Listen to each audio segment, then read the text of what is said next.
Assalamualaikum warahmatullahi wabarakatuh dan selamat petang. Terima kasih Dr. Azad kerana pengenalan yang sangat cantik, sembang santai katanya. So saya mewakili unit respiratory Jabatan Perubatan Hospital Chancellor Tuanku Mukhlis, Fakulti Perubatan, mengucapkan terima kasih kerana menjemput saya untuk kita bincangkan pada hari ini. Kita kongsi sedikit sebanyak ilmu berkaitan dengan batuk berpanjangan, ya. Adakah itu sindrom COVID ataupun penyakit lain, ya. So sebelum itu saya akan bawa tuan-tuan dan puan-puan untuk belajar sedikit sebanyak mengenai definisi batuk berpanjangan tu, dan kita akan tengok pasal punca batuk berpanjangan. Kita akan tengok juga sejarah COVID-19 bagi mereka yang terlupa, ya, padahal COVID ni dah jadi macam sebahagian daripada keluarga kita, ya. 2 tahun kita bersama COVID, ya. So kita akan cerita sedikit pasal definisi sindrom post COVID. Kita akan cerita sikit pasien yang macam mana, pesakit yang macam mana yang akan dapat batuk berpanjangan ataupun sindrom post COVID, dan bila seseorang itu perlu berjumpa doktor sekiranya mereka rasa sindrom tu ataupun gejala itu berpanjangan, dan apakah rawatan yang kita boleh bagi ataupun berikan kepada pesakit bagi mereka yang mengalami batuk berpanjangan, ya. So apa itu batuk berpanjangan? Kenapa dipanggil panjang? Kenapa tak pendek? Kenapa tak akut, ya?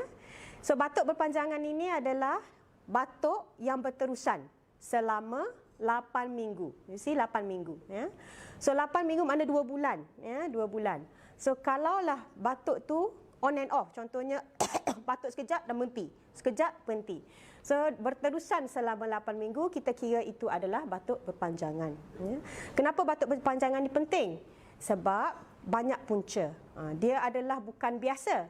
Dia adalah sesuatu yang luar biasa, ya. Orang kata, oh tak apa batuk, biarlah. Tapi kita tengok bila lama masa dia diambil, maka batuk tu adalah kritikal ataupun kronik, ataupun kita perlu mendapatkan rawatan. So ini adalah contoh-contoh ataupun punca-punca yang menyebabkan batuk berpanjangan. Ya, saya akan kupas sedikit sebanyak pasal asma, dan kita akan cerita sikit pasal jangkitan kuman, ya. So batuk berpanjangan ni boleh disebabkan oleh GERD. GERD ni adalah reflux. Kita pernah ada wawancara sebelum ini yang menceritakan pasal reflux. So reflux ni adalah asid daripada perut naik ke atas disebabkan oleh asid yang banyak, dan naik ke atas ke bahagian dada. Dan kita tahu struktur anatomi kepada pernafasan, salur pernafasan dan salur makanan adalah lebih kurang dekat. So dia akan masuk ke dalam kerongkong, asid itu akan masuk ke kerongkong dan menyebabkan kegatalan kerongkong, dan boleh menyebabkan irritate dan menyebabkan batuk, ya. So itu adalah salah satu punca batuk tu berpanjangan, ya. Kalau tidak dirawat GERD, maka kita akan mengalami gejala ini, ya. So selain itu adalah kesan daripada ubat, ya. You see, ini ubatnya biasanya kalau you tengok ubat yang belakang-belakang dia tu peril tu, ubat darah tinggi. So itu adalah kumpulan ubat yang boleh menyebabkan batuk berpanjangan, ya, atau batuk kering, ya. So ini adalah salah satu punca, ya, yang menyebabkan batuk berpanjangan. So kita tengok sikit sebanyak berkenaan asma, memandangkan topik kita yang akan kita bincangkan hari ini adalah batuk berpanjangan, asma ataupun sindrom post COVID. Sebagaimana yang kita tahu, asma adalah penyakit kronik, ya. Dia tidak sembuh, tetapi dia adalah terkawal. So apa yang menyebabkan dia jadi batuk adalah dia menyebabkan keradangan di dalam saluran pernafasan, ya, daripada kerongkong sampai ke trakea, sampai ke bahagian bronkus, dan menyebabkan keradangan, keluarnya cecair, bendalih, dan menyebabkan seseorang itu jadi kegatalan, ataupun dia menyebabkan tekak tu jadi merangsang tekak, menyebabkan kita batuk, kan? Dan kalau berlebihan dia akan menyebabkan kita sesak nafas, ya. So setiap batuk yang berlaku kepada setiap penyakit itu adalah berbeza, ya. Contohnya yang ini, biasanya kalau asma dia akan disulami dengan bunyi ya, wheezing. Kita panggil wheezing, ya. So kalau wheezing itu ada, maknanya mungkin pesakit itu ada asma, ya. Dan rawatan untuk asma adalah berbeza dengan penyakit-penyakit lain. So rawatannya adalah menggunakan inhaler. Sekejap lagi saya akan cerita, saya akan panggil balik moderator kita untuk tunjuk cara-cara bagaimana menggunakan inhaler, ya, untuk bagi teknik pernafasan nanti. Ya. So ini adalah penyakit asma. Ya. So asma adalah mereka yang datang juga dengan batuk berpanjangan. So selain itu, punca-punca batuk berpanjangan yang lain adalah yang paling penting, yang paling kita kena hati-hati adalah jangkitan kuman. Ya. Jangkitan kuman ni, kalau batuk berpanjangan, biasanya adalah kuman yang agresif. Ataupun kuman tu mungkin kita tidak dapat detect pada awalnya dan menyebabkan dia adalah berterusan. Dan bila berterusan, dia akan menyebabkan gejala tu lebih melarat. Ya. So contohnya adalah jangkitan kuman tuberkulosis, kita panggil TB. Ya. Orang yang dapat TB biasanya akan dapat batuk berpanjangan. So salah satu punca lah. Ya. Ataupun radang pneumonia yang tidak dirawat pada awalnya, dia akan menjadi on and off, akan jadi penyakit. Ya. Ataupun topik yang kita akan bincangkan hari ini adalah lebih kepada jangkitan COVID. Tapi dia adalah post-COVID. Ya. Selepas COVID, kenapa batuk tu lebih panjang ataupun batuk tu tak hilang, ya. So sebelum kita nak tengok pasal sejarah long COVID, kita panggil post COVID ni, baiklah kita tengok dulu COVID ni, apa benda sebenarnya COVID ni. 2 tahun dah kita duduk dalam COVID ni, tak boleh pergi melancong, tak boleh pergi bersukaria, tak ada, dah lama habis dah, ya. Habis dah kualiti hidup. Tapi apakah sebenarnya COVID ni? Dia adalah sejenis virus. Kenapa virus ni penting? Sebabnya dia membawa kepada jangkitan salur pernafasan. Ya, dia menjangkiti orang itu dan yang orang itu pula boleh menjangkiti orang lain melalui salur pernafasan yang sama. Ya. So dia datang dari China. Ya. So walau bagaimanapun kita terkejut sebabnya dia baru, ya, COVID ni baru. Sedangkan sebelum ini pun banyak lagi virus-virus yang lain yang sama waktu dengan dia, sama keluarga dengan dia, tok nenek dia sama. Ya. So contohnya SARS ataupun MERS-CoV yang kita tengok dekat Mekah. Ya. So kalau kita tengok sejarah lah, semua virus-virus ni boleh sebenarnya boleh menyebabkan radang kepada paru-paru. Ya. Kalau kita tengok daripada 1918 lagi sampailah sekarang, you tengok. So daripada H1N1, keluarga dia H1N2, H2N2, H3N2, macam-macam H1N1. So berakhir dengan COVID. So dia boleh membawa kematian dan boleh menyebabkan komplikasi. Ya. So COVID di Malaysia, you tengok, ni mula-mula kita terima dulu September 2020. You see? Hanya 23 Januari 2020 tu 3 warga Cina saja masuk ke Malaysia, dengan 3 tu merebaknya keseluruhan dan sampai ia jadi pandemik, ya, ke seluruh Malaysia, seluruh negara, ya. So 12 Mac tu dah jadi pandemik. So kenapa? Melalui jangkitan daripada saluran pernafasan, dan dia juga membawa kesan kepada salur pernafasan kita. Ya. So simptom COVID, ya, of course semua dah tahu pasal simptom COVID sebab kita dah 2 tahun duduk dengan COVID ni. Orang yang demam akan dapat possibility COVID. Orang yang batuk, sukar bernafas dan sakit kepala. Ya. So ini adalah contoh-contoh simptom COVID yang utama. So saya akan terangkan kenapa benda-benda ni boleh berlarutan ataupun berpanjangan, selama mana yang boleh kita katakan dia adalah post-COVID syndrome ataupun kita panggil long COVID. Ya. So long COVID syndrome ataupun kita panggil sindrom post-COVID. So bila masa pesakit itu ada COVID, lepas tu 12 minggu selepas dapat COVID, dia mengalami gejala yang sama. Ya, so itu dikatakan sindrom post-COVID. Tapi kena exclude ataupun kena tolak ataupun kena siasat dulu benda-benda lain ataupun diagnosis lain yang boleh menyebabkan pesakit mengalami gejala pada waktu itu. Contohnya ada jangkitan kuman lain ataupun pasien ada TB. Ya. So kalau bukan penyakit atau diagnosis lain berpanjangan sehingga 12 minggu, kita katakan dia adalah sindrom post-COVID. Dalam kajian ya, sekarang ni 2 tahun COVID ni, kajian demi kajian kita buat, terutama sekali di luar negara. So dia katakan bahawa sebanyak 13.3% mereka yang mengalami COVID akan bergejala selama lebih daripada 28 hari. Dan ada pula yang 4.5% ni, 1/4 lagi tu adalah lebih bergejala selama 8 minggu, lebih daripada 8 minggu. Dan daripada itu 2.3% ni bergejala lebih daripada 12 minggu. Dan ada juga kajian mengatakan bahawa pada hari ke-60 tu, pesakit ini 12.6% yang dijangkiti COVID akan bebas gejala. Mana lagi 90% lagi? Ya, 90% lagi, 52% akan mengalami gejala tu berpanjangan, iaitu satu gejala, dan another 55% tu akan mengalami lebih daripada 3 gejala. Bermakna mereka yang ada COVID ni kemungkinan besar akan mengalami gejala yang sama ataupun gejala itu berterusan selama 60 hari. Lama panjangnya. Selama berbulan-bulan ataupun bertahun. Ya, kita tak tahu. Ya, masih lagi dalam kajian. Ya. So ini adalah contoh-contoh gejala sindrom post-COVID. Ya, iaitu contohnya fatigue. Fatigue ni adalah kelesuan, keletihan. Susah nafas, sakit dada ataupun batuk dan lain-lain. Ya. So apa yang penting sekarang saya akan cerita pasal batuk. Kenapa? Sebab batuk ni memberi stigma yang tidak baik kepada masyarakat. Kenapa? Bila you batuk, orang kata COVID ni dia ni.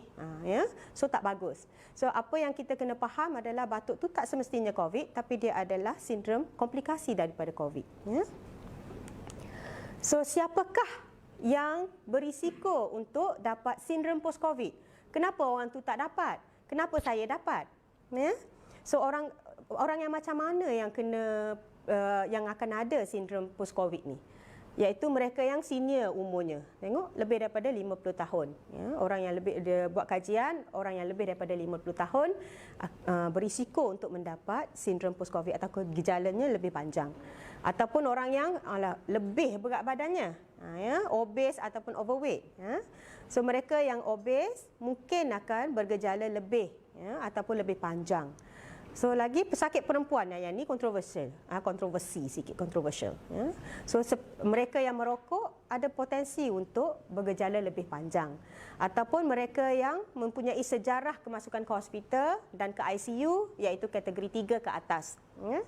Ataupun viral load yang lebih banyak. So maknanya mengalami gejala yang banyak pada acute COVID tu.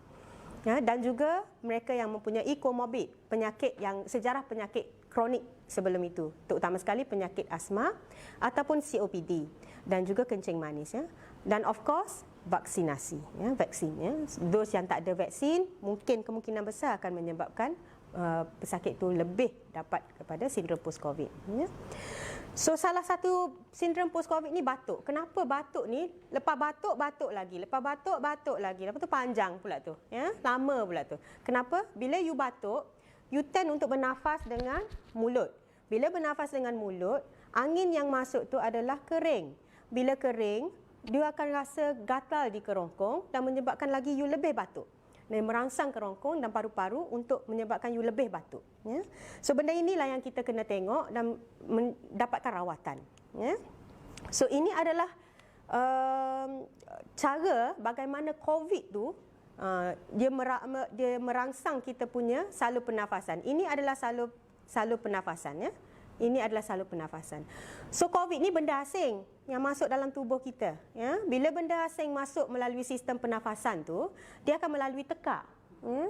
Bila melalui tekak dan sampai ke sistem pernafasan, highway lah, kita panggil highway kita sini, dia menyebabkan keradangan. Bila radang, contohnya you luka. Bila luka ada air bisa dekat situ. Bila air bisa dekat situ, dia akan jadi scar, dia akan jadi parut. Samalah di dalam kerongkong. Bila ada radang, dia akan menyebabkan cecair keluar. Bila cecair keluar, kita akan terangsang untuk batuk. Allah jadikan kita ataupun Tuhan jadikan kita untuk satu refleks. You akan batuk benda tu untuk keluarkan kahak dan keluarkan mukus tu, bendali-bendali. Dan itulah yang menyebabkan batuk berterusan. Dan kenapa berterusan? Sebab COVID ni lama duduk dalam badan dan dia akan merosakkan seluruh salur pernafasan. Selain daripada dia sendiri yang masuk dalam highway itu, selain itu dia akan rosakkan juga Suez highway itu. Suez highway itu adalah kepala, iaitu sistem saraf. Sistem saraf kita sama ada di kepala ataupun di saraf yang bagi supply, bagi power point kepada kita punya paru-paru. So dia rosakkan saraf. Bila rosak saraf, saraf akan mengambil masa untuk sembuh dan menyebabkan kita refleksnya adalah batuk. Ya. Dan satu lagi adalah bila dia masuk dalam rumah kita, dah highway dah tadi sampai ke rumah dah kat sini paru-paru. So dia akan menyebabkan kesan parut dekat paru-paru. So dia ada bendalih, ada keluar cair kahak dan menyebabkan parut dekat situ.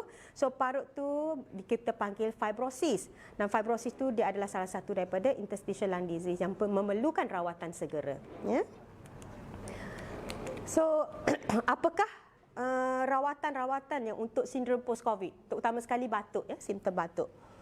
So kalau kita tengok dalam 2 tahun ni, cerita dia, cerpen dia tu, so setakat ni datanya sangatlah terhad. So tiada rawatan spesifik untuk setiap gejala, tetapi dia akan sembuh sendiri bila masa mana tak tahulah. Ya, dia akan ada waktu tertentu dia akan sembuh. Ya. So cuma ada saranan untuk mengurangkan sindrom yang ada, mengurangkan gejala yang ada. Ya. Contohnya adalah minum air yang mencukupi. You minum air banyak, hilangkan rasa gatal di kerongkong, insya-Allah dia akan hilang.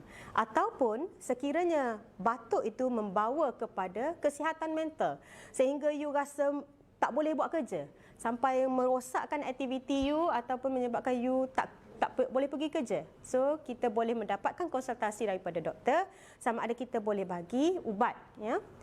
Contoh ubat adalah opiat. Nampak morfin kat situ? Lagilah, ya. Morfin adalah salah satu ubat yang boleh kita suppress, kita kawalkan batuk. Tapi dia mestilah mendapat konsultasi doktor, ya. Dan juga salah satu contoh ubat adalah gabapentin dan pregabalin. Ini adalah ubat untuk suppresskan kita punya batuk. Ya. So salah satu cara lagi adalah untuk cara mengurangkan batuk. Yang ini saya minta Dr. Azad sebelaku moderator saya. Sekejap lagi kita akan bersama-sama untuk mengajar sedikit sebanyak cara untuk pernafasan, menahan nafas supaya you tak batuk. Ya. So kita akan cara mengurangkan batuk adalah dengan amalkan corak pernafasan normal. Contohnya nafas biasa menggunakan diaphragm biasa dengan senyap. Ya. Ataupun bernafas melalui perut, iaitu you nampak perut you naik turun, ya, pernafasan melalui perut supaya batuk tu akan terkawal dan kurang. Dan semasa rehat biasanya you bernafas dengan hidung, jangan bernafas dengan mulut kerana dia akan kering dan menyebabkan lebih batuk. Dan benda ni kena amalkan dan biasanya dia menjadi salah satu kebiasaan kalau you dah amal. Dan jangan lupa lakukan aktiviti ringan walaupun you batuk, you masih lagi boleh duduk dalam keadaan selesa dan buat aktiviti yang berpatutan, ya, supaya kurangkan pemikiran you ke arah batuk. Ya. Okey, Dr. Azad, saya jemput Dr. Azad untuk kita sama-sama belajar cara untuk menahan batuk melalui teknik pernafasan. Ya Azad? Okey. So pertama sekali untuk tahan batuk, ya, kita tahu batuk ni tiba-tiba saja. So pastikan kita duduk tegak, Azad. Tegak Azad. Dan selesa. Tak selesa begitu. Okey. Okey, selesa. So, okey. Insya-Allah. Tegak dan kemudian kita tarik nafas perlahan Azad. Tarik nafas perlahan melalui hidung dan tahan 3 saat Azad. 1, 2, 3. Hembus perlahan melalui hidung. Ini salah satu cara teknik, ya. Teknik untuk tahan batuk. So bila you rasa je nak batuk, tarik nafas. Okey, tahan 1, 2, 3. Hembus. Okey. Itu syarat. Molek. Molek. Okey. So salah satu cara lagi adalah, okey Azad lagi. Tarik miring nafas, lagi Azad panjang lagi. Pusing sana Azad. Pusing sini sikit. Tarik nafas panjang, hembus ke mulut. Kuat, cepat. Laju. Okey, laju. Sekali lagi Azad, tarik nafas, hembus mulut, laju. Okey. Tu kita panggil hela nafas. Ya, you hela nafas 2 hingga 3 kali. insya-Allah batuk you hilang. Wah, ini lagi mujarab daripada orang-orang jual ubat batuk kat tepi jalan. Ha. Obatnya dia kata. Okey Azad. Ini adalah cara menahan batuk melalui teknik pernafasan. Kita ada satu lagi cara teknik lain untuk menahan batuk. Contohnya okey, Azad, tarik nafas, tutup mulut, telan. Lain macam doktor tiga. Itu adalah salah satu cara untuk you kurangkan batuk. Ya. You cuba buat. Saya ingat prank tadi. Tarik nafas. Betul. Tutup mulut, telan. Okey, itu cara dia. Ya, you cuba buat. Siapa yang batuk cuba buat. So ada tiga jenis yang saya ulang balik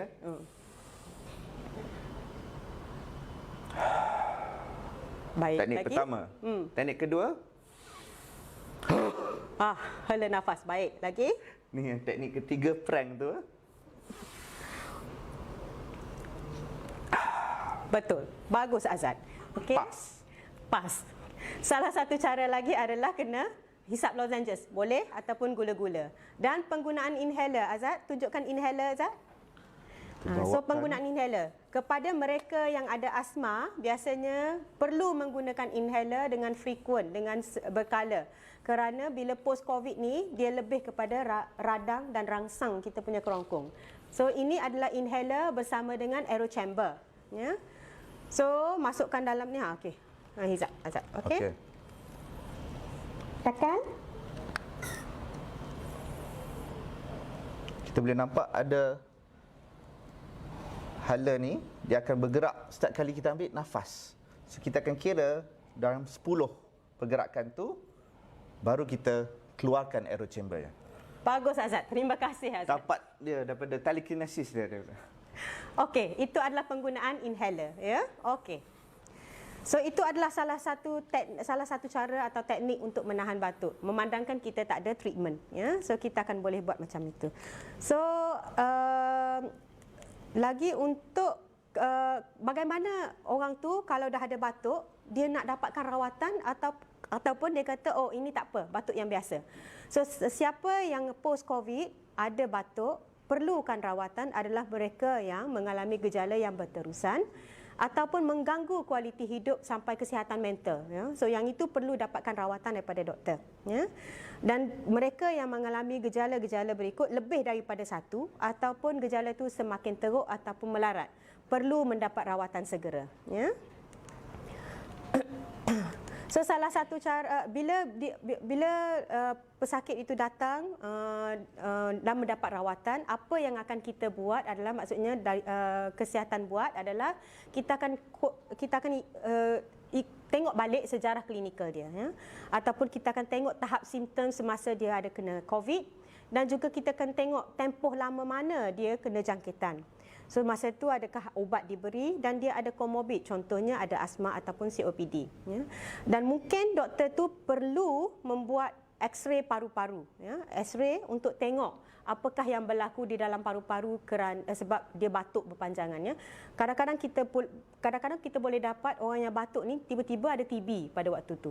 Dan ada yang batuk tu ada jangkitan lain, ya. So masa itulah kita akan buat X-ray dan mungkin kita akan proceed dengan CT scan ataupun kita akan buat ujian swab untuk kita tahu sama ada pada waktu itu walaupun post COVID adakah pesakit itu akan dapat COVID sekali lagi, ya. So apa ni? Okey, ini okey. So salah satu lagi cara adalah pesakit tu yang mendapat vaksinasi akan bila dia dapat vaksin, so dia ada yang kajian telah buat bahawa rekod mereka yang dapat post COVID adalah 50% kurang daripada mereka yang tak ada vaksinasi. So maknanya vaksinasi adalah penting, ya, dalam mengurangkan sindrom post COVID dan juga dalam menangani COVID acute, ya. So ini adalah contoh benda-benda yang perlu kita tengok dan perlu kita lihat. So dalam ni apakah yang perlu diambil perhatian semasa kita mengalami batuk berpanjangan. So ini adalah slide saya yang terakhir. nota penting ya. Yang ni penting ya untuk jawab soalan ya. Ni ada ni. Okey. So batuk berpanjangan adalah batuk yang lebih daripada 8 minggu. Pelbagai punca yang boleh menyebabkan batuk berpanjangan. So kena mendapat rawatan ataupun mendapat pemerhatian doktor untuk kita tengok punca-punca yang lain selain daripada post-COVID. Dan sindrom post-COVID adalah gejala yang berterusan melebihi daripada 12 minggu, dan sekiranya gejala ini berterusan ataupun melarat ataupun melebihi daripada satu gejala, hendaklah segera mendapat rawatan doktor. Dan amalkan teknik pernafasan yang saya ajar bersama Dr. Azad tadi untuk mengurangkan gejala batuk, di samping menggunakan inhaler sekiranya ada premorbid asma. Dan juga of course vaksinasi, kita galakkan pesakit mendapat vaksinasi supaya mengurangkan gejala dan berlakunya sindrom post-COVID. Ya. Dengan itu saya akhiri dengan ucapan terima kasih. Ya.